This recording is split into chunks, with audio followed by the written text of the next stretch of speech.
Here's how to make Konkani special no-cook Chibud aka Mashmelon Kheer. Mashmelons are monsoon fruits and we need one big one for this. Some fresh coconut milk, any kind of poha, which will soak in the coconut milk for a few minutes to enhance the texture, a pinch of elaichi powder. Next, carefully peel the slippery ripe melon, cut and discard its seeds.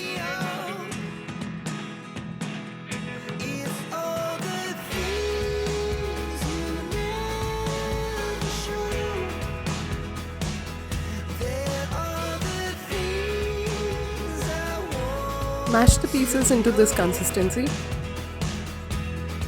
and we'll need around 2 to 3 tablespoons of jaggery powder.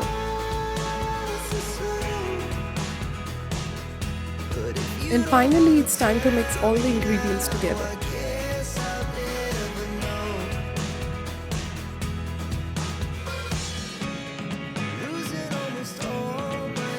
Serve immediately or chill, it's gonna blow your mind anyway. Do like, tag someone you want to share this with, and follow me for more such easy and healthy recipes. Bon appetit!